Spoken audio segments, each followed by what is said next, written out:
Hello. Hello, hi. I'm just trying to work out this angle. No worries. Apologies to everyone who just got a view of my light fitting for a while there while we made the connection. It's lovely to see you, and it's lovely Lovely to to see see you. people joining us as well. Yeah, it's great, isn't it? Hello, It's everyone. fantastic. So, hello everyone, and welcome to the South Downs National Park Dark Sky Festival, and this event on Instagram Live. Because we're all in a very different situation than we expected, this festival is very much focused on our emotional connection and our relationship with the dark skies. So I'm the Cultural Heritage Lead for the National Park. I'm joined today by the nature writer, illustrator and custodian for the South Downs National Park, Tiffany Francis-Baker. We are here to discuss your book, Dark Skies, A Journey into the Wild Night, which is described as a nature memoir exploring the landscape after dark. So before we start, Tiffany, I think you're going to read us a few extracts from your book to give us a flavour of some dark skies. Yes, I am indeed. I am indeed. Thank you very much for having me, by the way. It's lovely. Lovely to... Oh, it's lovely. No, it's lovely to chat to you. I loved your book, so hopefully Thank someone else will love it as much as I did. Thank you so much. Right, I've just so everyone knows, I've got my baby on my lap. She's feeding. I'm hoping she'll go to sleep, but who knows? Who knows what she'll do? So yeah, I'm going to read from my book, from Dark Skies. I thought I'd read something. I was like, oh, I'll pick somewhere that's, South Downsy. So I'm reading a bit from the chapter about Kingley Vale. If anyone knows it, it's Kingley Vale. It's a big ancient yew forest in Sussex. It's very beautiful. And it's said to be haunted by Viking ghosts. So yeah, we'll give it a go. Can you hear me can you hear me okay, Anooshka? Yeah. Nice. All good. Where was I? Right. Soft, smooth hilltop, sprinkled with trees all along the ridge. Although there was now less cloud and more light filtering down from the sky, if we were going to encounter a Viking ghost anywhere, it would be here. It was light enough to reveal the outlines of trees and shrubs, but dark enough to hide their identities, smudging them all into ominous shapes and threats to our primitive selves, so that in an instant we had tightened up, made paranoid again by what enveloped us on the hill. And there, all around the grove, the yew trees crept and crawled in the darkness. The clouds above Kingley Vale had almost vanished, and the moon shone more brightly down onto the summit. Pale and glowing, the face of the moon can sometimes be used to count migratory birds travelling overnight, although it would take a patient eye to commit to a whole night of moon gazing. The silhouettes of flying birds pass over the surface, and a skilled observer can count thrushes and geese passing over to new places and new territories. In the 17th century, the English minister and scientist Charles Morton wrote a treatise entitled Birds in the Moon, claiming that birds actually migrated to the moon and back every year.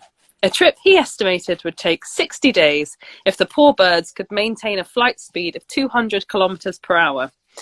He suggested that birds were not affected by gravity or air resistance, and that they could complete the journey in 2 months by sleeping for most of the journey, sustained by excess fat.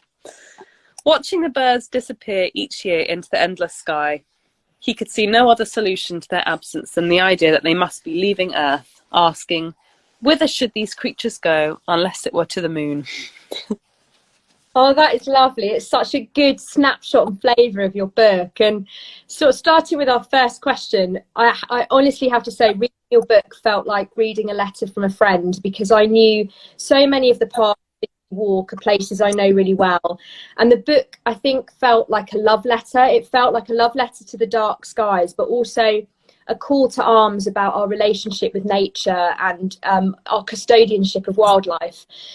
So what I think we really wanted to know first off is, how fundamental do you feel our relationship with the dark sky is in terms of our understanding and relationship of the natural world? Yeah, it's a really interesting question, because I feel like there's so many environmental issues at the moment, obviously, just overwhelmed by them. And it's interesting because we don't really tend to think of things like light pollution and, nocturnal rhythms and stuff as maybe something high priority up on our list of things to worry about. But actually, one of the most important things about the natural world are the seasons and the cycles.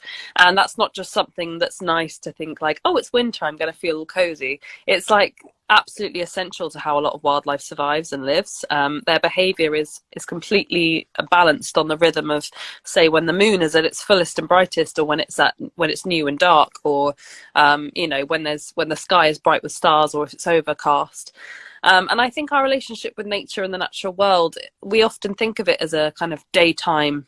We're diurnal creatures, which is the opposite of nocturnal. So we are daytime creatures and we sleep at night, and we tend to kind of close the curtains and forget about the natural world after dark. And I think that's a bit of a shame, because there's just so much going on out there. And just because you can't always see everything doesn't mean that it's not all there. And to go out at night after dark, if you're interested in, you know, connecting with nature and having a wildlife experience, God, there's nothing better than going out in the dark, you know, after dark, because you really do, you kind of feel like you're in something else's territory, and I find that really thrilling. A really good way of describing it, actually, because you talk a lot in the book about walking at night. That's a real sort of strong theme throughout the book, and I took your advice and I tried a night walk, and it gave me a completely different experience of landscape. And you know, I definitely recommend anyone give it a go. What would be your top tips for people, families who want to experience the South Downs safely at night? And the other thing that we were wondering is, what should people take with them and what should they leave behind? That's a great question. So I think if you haven't really done any night walking before, I do appreciate it. It sounds a bit, you know, unnerving, and it can be, and that's kind of part of the fun. But what I would say is, if you haven't really done it before and you're feeling a bit nervous, just take someone with you. Go with a friend, go with a family member, make it a fun thing, you know, lockdown permitting. And like, you know, don't try and push yourself into being really, you know, out there and in the wild, because actually it's meant to be fun and enjoyable. So I would say, yeah, take a friend, take a dog, they're always useful. And in terms of equipment and things, I think obviously there's a difference between what you take with you and what you actually use. I would recommend bringing a torch, just because you want to be safe, but I would avoid taking it out if possible, because there's something about using your kind of night vision and using the moonlight and the starlight to guide you.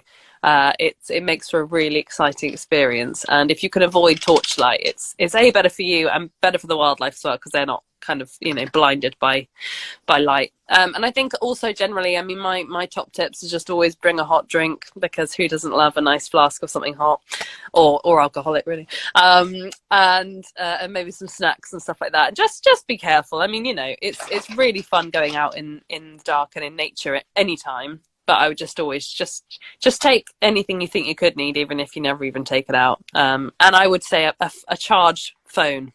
Very important to take a charged phone. That's a really good one, actually. We've had a couple of comments. People definitely very supportive of the idea of taking dogs, and somebody suggested a staff and a penknife. So yeah, you I know, like it. really I like it.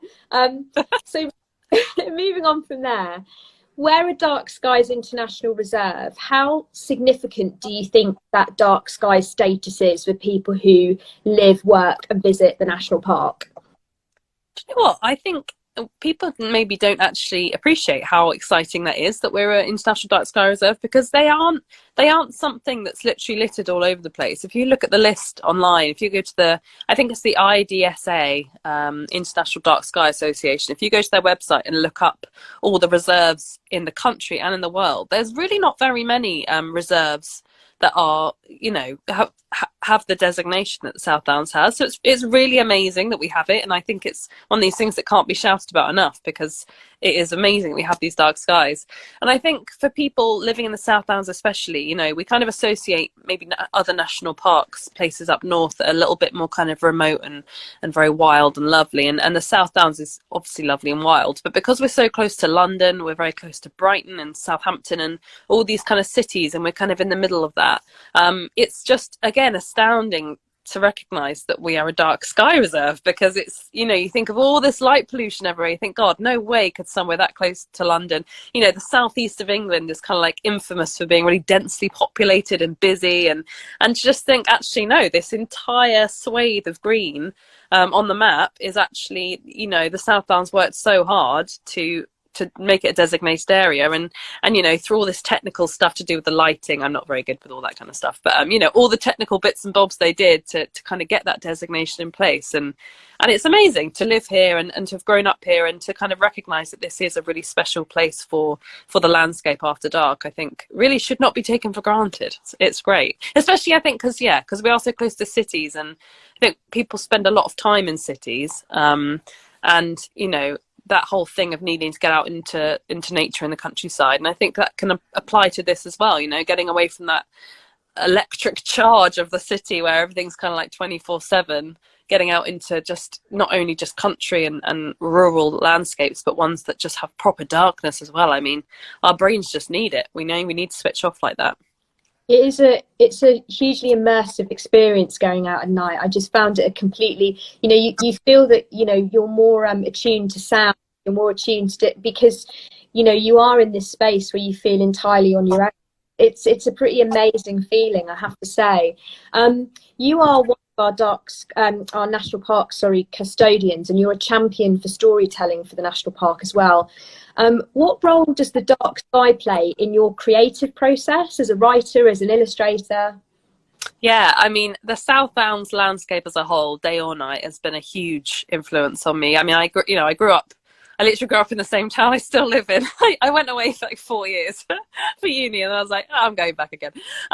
So the South Downs has been a huge influence on me, and I think as a kind of creative person, I always find when I talk about creativity, I sound like such a diva, but when being creative, it is a real process, and it's something that that is very sensitive, and if you don't kind of treat your mind in the right way and you don't do the right things, you can easily lose all your creativity, or you can completely lose focus or motivation.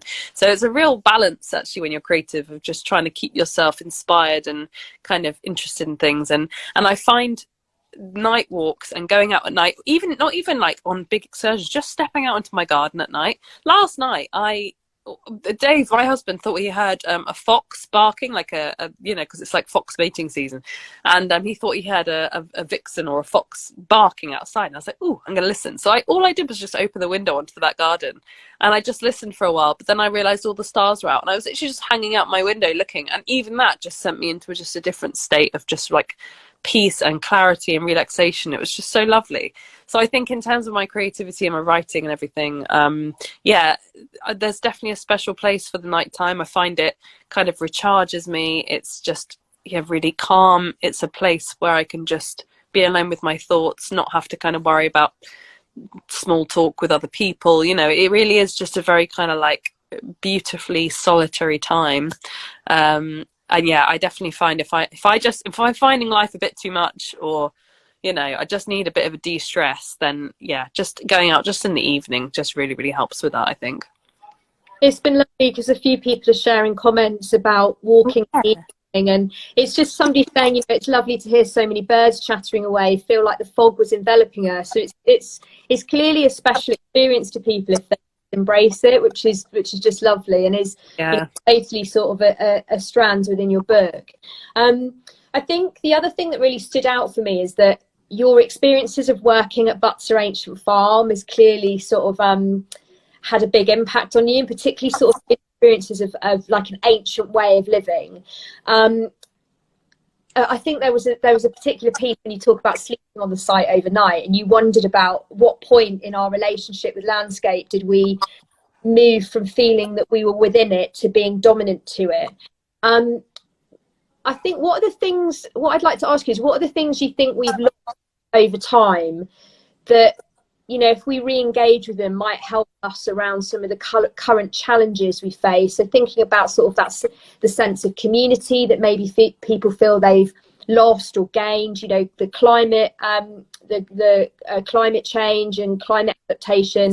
Are there things that you think that we need to re-embrace that we've lost from that more ancient way of living?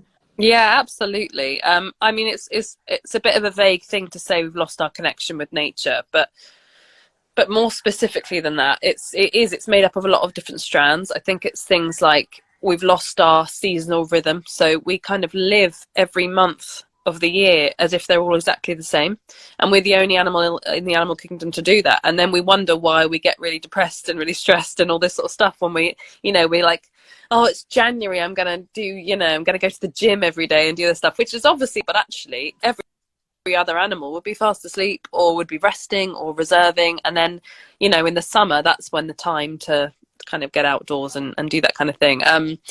And I think, yeah, so seasonal living, I think I'm really passionate about. I feel I've personally over the last few years just tried to just slightly tweak my living so that I'm just slightly more in tune with the seasons more and more every year, and I'm genuinely finding it has a really positive effect on my well-being, which obviously isn't perfect because we live in a, you know, crazy world where we have to be doing the same thing all year round, but I found that really helps. I think things just like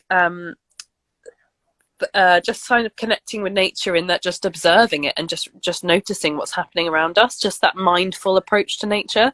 There's actually a really interesting, I've been working recently on some kind of nature and well-being stuff, and the NHS do this really great, well, I don't know if the NHS did actually, but they promote it. There's this thing called the 5 Ways to Wellbeing. I first read about it actually in Bird Therapy by Joe Harkness, and it's a really, really great just little guide, 5 ways that you can, if you kind of try and work out these 5 things, you're just kind of more likely to be a happy person. So it's things like connecting with other people, which is, you know, what you talk about, that kind of community spirit. Maybe we have become a bit disconnected from each other, whether that's through our working lives or through social media, or, you know, whatever that may be. We've become kind of connected but also disconnected. And then there's things like being mindful, so, you know, just stopping and observing nature and just listening to the birds. I mean, you know, I'm just as bad as everyone else. How often do you just go outside and just stop and just, not on your way somewhere, you just go out and you just breathe it all in and just, you know, notice what's going on around you? And it's no one's fault that we're not very good at doing that, because just the crazy lives we've kind of developed for some reason. So I think it is just trying to, overall, it's about just slowing down a little bit and just being a bit more mindful, being a bit more reflective. And then in turn, when you start noticing nature and you start becoming more connected in that way, it has this effect where it makes you care more about it. Because, you know, when you start, say you have birds nesting in your garden and they nested 3 years in a row and then one year they didn't nest, you would just automatically be like, why hasn't that happened? And you might then find out that it's because of habitat loss 3 miles away or something. You know, it's all this stuff, it's all connected. And I think it's just really important to just nurture that connection as much as possible, in whatever way that people find kind of speaks to them, really. And I don't want to preach, but I promise you, everyone listening, if you just try and just connect with nature a little bit more, I really do think it will have a positive effect on your life. That's a rallying cry, if ever there was one. Good sort of a line from your book, really. But yeah, it really sort of touched me when you were sort of saying that sense of being at Butser, being surrounded by these ancient buildings and just feeling that sense of connection. I thought that was, you know, there is no other experience like that, where there's no street, there's no artificial lights, and the most you've got is something for fire. Just amazing. You were one of the judges for our Dark Skies Festival Astrophotography competition. I have got that right. Astrophotography competition, yeah. Yeah. I have to say, I really loved the one that was called The Meeting of Old Men by Verity Stannard. I thought that was amazing. Yeah, I did. Just obviously the heritage side, seeing the Long Man of Wilmington there was just amazing. Did seeing the pictures that you were judging sort of bring about any particular emotions for you in terms of those perspectives of the cosmos, and also, you know, our relationship with Dark Skies that was reflected in that? Yeah, I think so. It was great judging that, because I am no photographer, and although I'm like creative, I was like, oh my god, how do you judge a photography competition? But actually, when we sat down and did it, I was like, oh no, it's about storytelling and it's about, you know, visuals.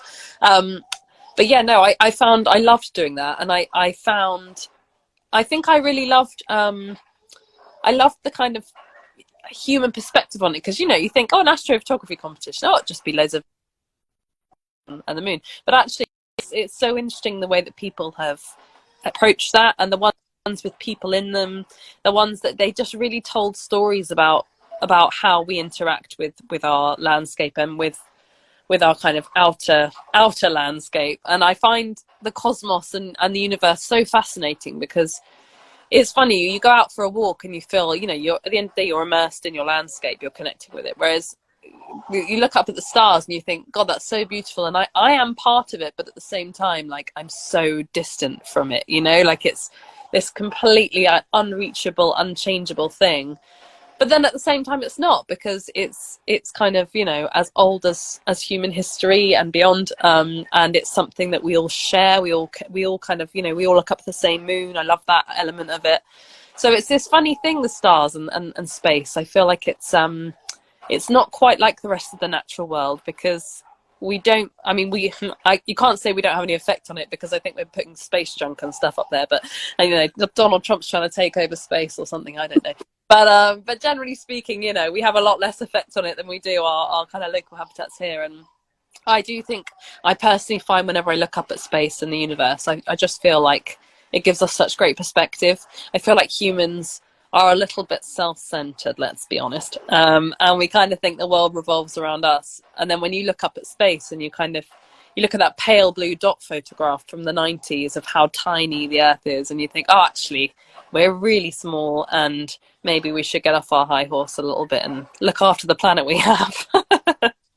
It's really interesting you say that, because I spoke to Jo Marchant last week about her book, The Human Cosmos. And she talked there about that sense of awe, and that's sort of what you're talking about, isn't it? It's that sense of awe that is grounding, but also it's a reminder that you're part of a bigger system, you're part of something bigger, and what you take out, you need to also put back in. And I just thought that was quite a powerful message, and it's also something that you very much touch on in your book, I think, that sense of custodianship and care landscape, and what you take out you must sort of put back in. It's that sort of balance of all the systems within which we operate. I think it's sort of really clear from your book as well that landscape and the night skies had a really big role in your personal resilience, because your book does feel like it is like a memoir as much as it is about you know, nature and wildlife. I think we all know that COVID-19's had big impact on people's mental health, their sense of well-being. And I think, you know, as our contact has sort of diminished and the sense of connectivity has perhaps been quite challenged for some people, is there anything you can share that help people have new ways of experiencing landscape and the night sky, particularly sort of thinking about their well-being? You've already sort of touched on this a bit, but, you know, are there any key messages for you about landscape, the night sky and well-being that you'd like people to take away from this discussion? Yeah, I think it's difficult, because I know COVID, it's funny, isn't it, with the pandemic, everyone's kind of been in different situations with it. I've been really lucky. I haven't had any underlying health conditions or anything, so I've been able to go for walks every day, and I live in a beautiful place, so I can go, you know, I haven't had a day where I've not walked, and obviously not everyone has that privilege.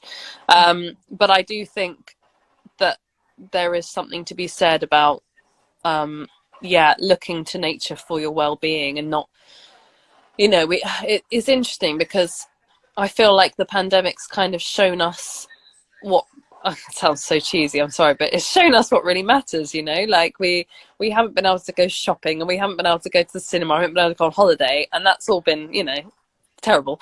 But actually the things that really matter, we have still been able to do, apart from see people we love. That's not been great, but, you know, we've been able to eat some nice food, we've been able to just kind of, you know, have some nice, just kind of pleasurable experiences of really simple things like that. And we have theoretically been able to go out and see nature, and nature has been there all the year round. 2020 was just a horrible year for everyone, but nature was there for us like the whole way through, every single season. It was all just carrying on as normal, kind of loving life, because we weren't out, so all the deer were roaming around the streets and everything, weren't they?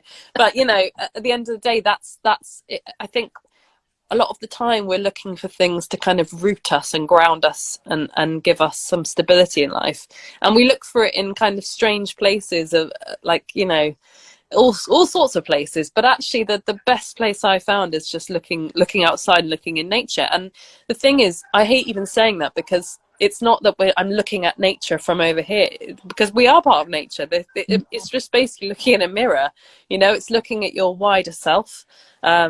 It sounds so woohoo, I'm sorry, but it's how I feel. It is, it's, you know, nature is, the more you can connect with that kind of inner wilder self, and also just look at your place as an animal within this ecosystem. You know, we have gone a bit askew, and our ecosystem with us in it is a little bit weird, because obviously we are kind of, we've developed this crazy dominance over the earth, but actually deep down we are still just animals. And I found this especially because I had my baby I had a lockdown baby. Yay.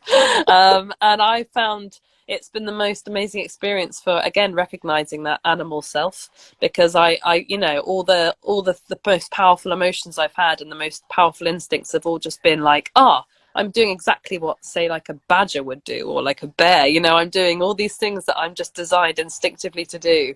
And actually, that's what I'm finding myself kind of rooting onto, is that kind of my natural self. And I found if people are, it's still, obviously we're still going on with the pandemic, it's probably going to last a little bit longer. We've got a whole of March in lockdown.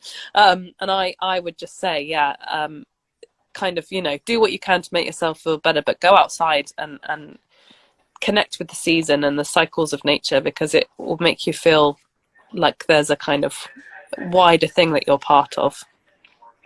And I think, sort of touching on the fact you're now a mother to your absolutely adorable daughter. Thank you. That's gorgeous. What would you like to see her experience when she grows up, in terms of our relationship with landscape, our relationship with nature, our relationship with the night sky? What are you hoping will change for when your daughter grows up? Yeah, I think this is really important, because what I would love is for when my daughter is older and, you know, maybe thinking about starting her own family, by that point the South Downs will be an even richer place for her. You know, it'll be even wilder.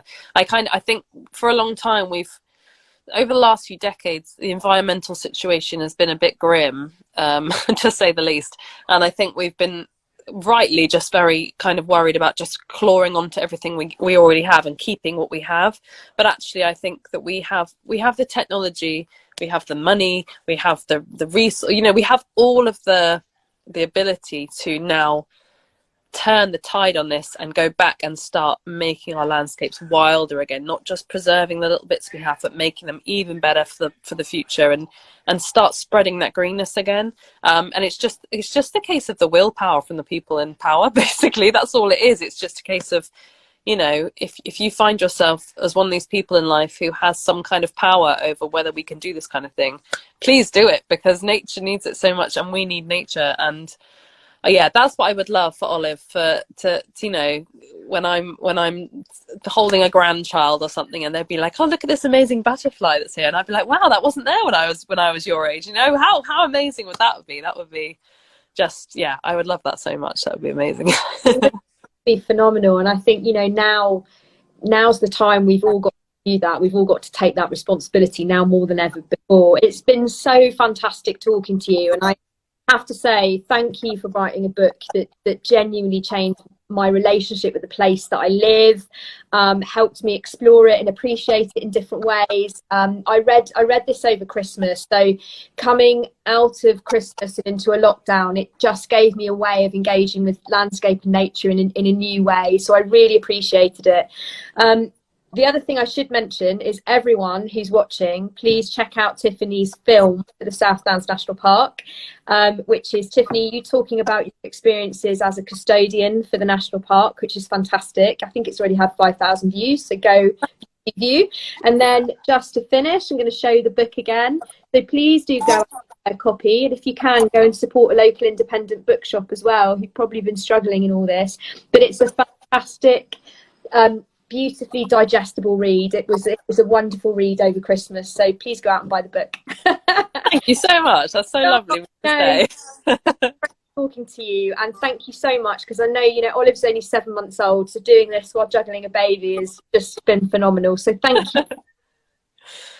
you. Thank you so much. It's been lovely. Take care. Okay? Bye. Thanks, bye.